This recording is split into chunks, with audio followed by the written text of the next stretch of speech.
আসসালামু আলাইকুম। আজকে আপনাদের দেখাবো কিভাবে নিজের হাতে কোয়েল পাখির জন্য সুন্দর একটা খাঁচা তৈরি করেছি। প্রথমেই আমি কাঠ দিয়ে একটি সুন্দর ফ্রেম তৈরি করে নিয়েছি খাঁচার জন্য। আপনারা অবশ্যই এটিকে মজবুতভাবে তৈরি করবেন যাতে পাখিগুলো নিরাপদে থাকতে পারে। আর এই খাঁচার নিচে এবং চারপাশ দিয়ে নেট লাগিয়ে দিয়েছি। নিচের নেট হচ্ছে ছোট, একবারে যে ছোট ফাঁসার যে নেটগুলি পাওয়া যায় সেই নেট, এবং উপরে যে চারপাশে যে নেট লাগিয়েছি সেটা হচ্ছে 1 ইঞ্চি নেট। 1 ইঞ্চি পরিমাণে যে নেট থাকে সেই নেটগুলো চারপাশ দিয়ে লাগিয়ে দিয়েছি। এবং উপরে আমরা যেহেতু একদম নতুন খাঁচা তৈরি করছি, তাই আমাদের ভুল ত্রুটি অনেকেই হয়েছে। যেমন পাশ দিয়ে নিচ থেকে ডিম বের হওয়ার কোনো ব্যবস্থা রাখেনি। আপাতত এই খাঁচায় 30টা বাচ্চা থাকবে এবং পরবর্তীতে আরো বাড়ানো হবে, তাই একটু বড় করে খাঁচা তৈরি করে নিলাম। এই খাঁচাতে প্রায় 100 কোয়েল পাখি রাখা যাবে।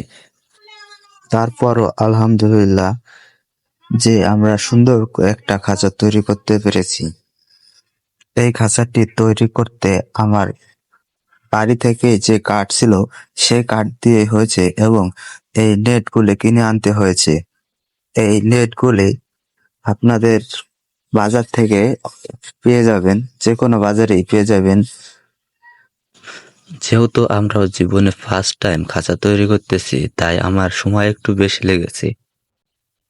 আপনারা যারা এরকম খাঁচা তৈরি করতে চাচ্ছেন তারা অবশ্যই মাপগুলি ঠিকঠাক করে নেবেন, যাতে পরবর্তীতে কোনো সমস্যা না হয়। খাঁচা তৈরির শুরুতে নিচে নেট লাগিয়ে দিবেন, যাতে শক্ত ও মজবুতভাবে নেটটি লাগানো হয়, কোয়েল পাখি দাঁড়াতে পারে। এবং পরবর্তীতে চারপাশ লাগিয়ে উপরে লাগিয়ে দিবেন।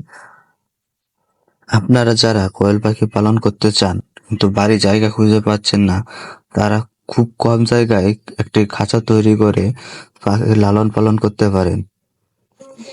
তাই আপনারা সবাই চারপাশের নেটগুলি খুব সুন্দরভাবে লাগিয়ে দিবেন, যাতে শক্ত করে লাগানো হয়, পাখিগুলো নড়াচড়া করলেও না ছুটে। তো আমাদের খাঁচা তৈরি করা শেষ। কেমন হয়েছে কমেন্ট করে বলবেন। আর এটা আমার নতুন পেজ, তাই সবাই ফলো দিয়ে পাশে থাকেন, যাতে পরবর্তী সব ভিডিও আপনাদের দেখাতে পারি।